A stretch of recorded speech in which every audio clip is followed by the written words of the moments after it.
जी आप लोग यहाँ किस सिलसिले में आए हुए हैं? देखिए लैंड माफिया ये इतने बासर लोग और इतने ये और इतना उनका ज़बरदस्त तरीके से कब्ज़ा है कि हम लोग बिल्कुल बेबस नज़र आते हैं।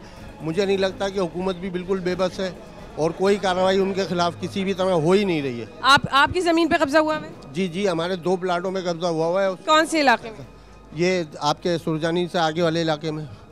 तो कौन लोग हैं और उनके खिलाफ एक्शन आप कह रहे हैं कि हुकूमत भी नहीं ले सकती, तो ऐसी क्या पावरफुल उनके पास अथॉरिटीज़ हैं? देखिए वो जहाँ भी जाते हैं ना, हम वो टहला देते हैं दूसरों की तरफ कि आप फलां से जाके रब्ता करें, फलां से रब्ता करें, और उसी चक्कर में जो है हम वो बिल्कुल भूल। कितना अर्सा हो गया इस चीज़? इसको 3 साल से ज़ायद हो गए।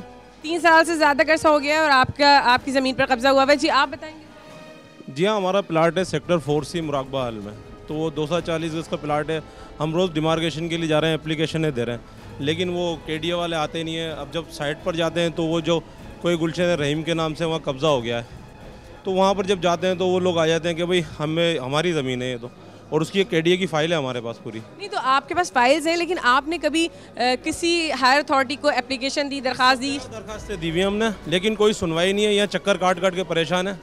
रोज़ आते हैं सुबह से शाम का, काम धंधा वैसे छोड़ दें अपना, इतने मसले मसाइल हैं, और उसके साथ अब इधर प्लाट को देखें या अपने घर को देखें, क्या करें हम? आने वाले लोग हैं बेचारे जो अपनी परेशानियां लेके आते हैं, यही सब प्रॉब्लम्स तो उनके साथ भी हैं। वो भी तो बेचारे अपनी नौकरियां छोड़ के, अपने बच्चों को छोड़ के यहाँ पे आते हैं सिर्फ इसलिए कि अपने सर की छत को बचाने के लिए। एक क्लर्क हमारा सब कुछ तैयार करके रखा हुआ है, उसके ऊपर भी कोई है, उसके ऊपर भी कोई है, उसके ऊपर पूरी चेन चल रही है। 3 टाइम 4 टाइम ये खेल होता है। एक फाइल जाके बनती है 5 आदमियों पर।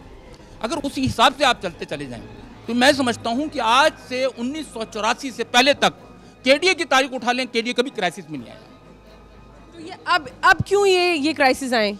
उसकी वजह यह है ना कि जब किसी अहल सीट पर कोई नाअहल बैठा दिया जाएगा, जब कोई सीट बेची जाएगी, तो मैं एक सीट 15 लाख रुपए लेके आ रहा हूं, तो मैं कमाऊंगा कितना उसके ऊपर? जी, इसके बारे में मैं ये कहूँगा कि लैंड माफिया के इतने ऊंचे हाथ हैं कि बेचारा गरीब जिसने 1985 के अंदर जो परचेजिंग कुरानदाजी में बैलेट के फाइल जो निकले हैं, उसके ऊपर लैंड माफिया जो है आ गई है कब्जा करने के लिए, और उनको इतने ऊंचे हाथ हैं कि बेचारा गरीब आदमी बेबस होया हुआ है। तो हुकूमत से हमारी अपील है, जिनके ओरिजिनल पेपर हैं, ओरिजिनल डॉक्यूमेंट्स के साथ उनकी अपनी जगह है, लिहाजा उनको जो है पोजीशन दिलाया जाए, और लैंड माफिया का जो है ना थोड़ा सा जो सरपरस्ती कौन कर रहा है? क्या इसमें कौन से इदारे आपको लगता है कि मुलव्विस हैं?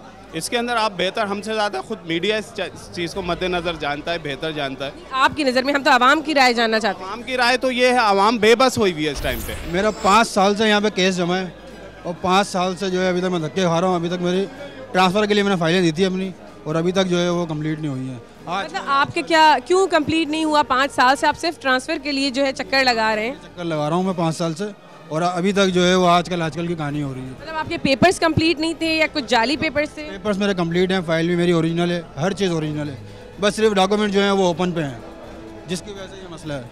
क्या बताते हैं कि उसका हल क्या है? बस उसका हल तो कुछ नहीं बता रहे हैं कि जी हो जाएगा, आज हो जाएगा, कल हो जाएगा। 5 साल से ये चल रही है कहानी। इस वक्त हम मौजूद हैं डायरेक्टर लैंड मैनेजमेंट नजमुज़्ज़मा साहब के साथ, और इनसे हम पूछेंगे कि किस किस्म के मसाइल लोग लेकर आते हैं इनके पास। अस्सलाम वालेकुम सर। वालेकुम सलाम। जी सर, किस किस्म की प्रॉब्लम्स होती हैं जो लोग ज़्यादातर यहाँ पर लैंड के हवाले से लेकर आते हैं?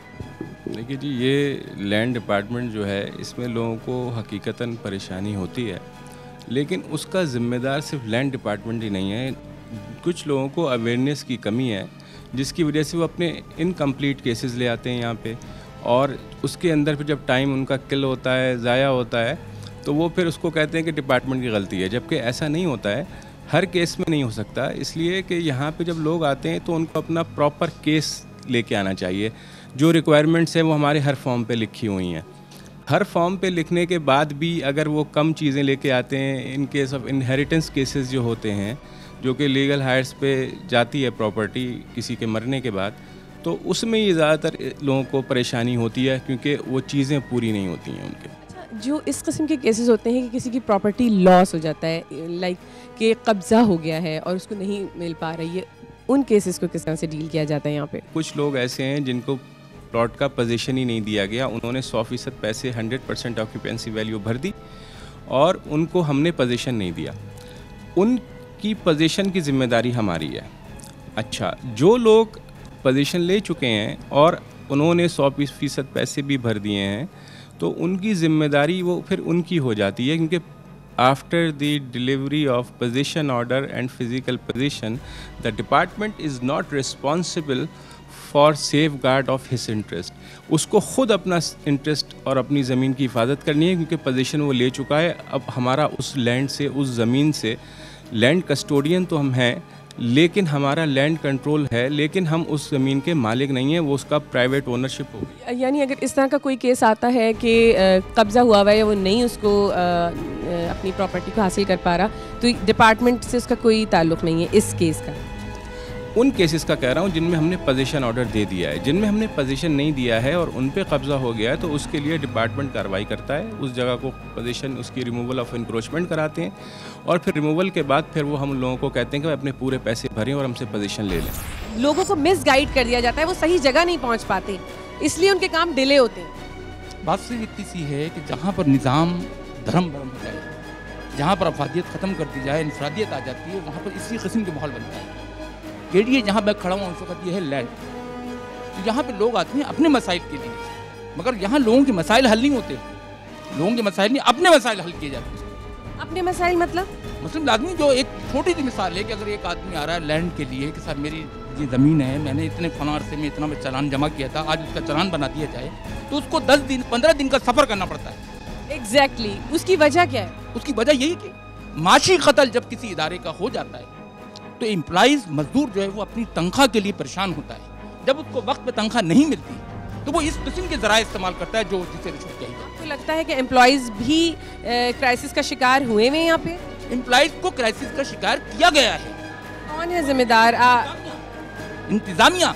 आपको तनख्वाह ही नहीं मिलती, आपको किस किस्म की परेशानी है? ये परेशानी नहीं है, सैलरी से तो घर चलता है हमारा। सैलरी नहीं मिलती? सैलरी नहीं, अभी तक भी नहीं मिली है। मतलब कितना टाइम हो गया है? याद देख लें आप, 22 तारीख हो गई है।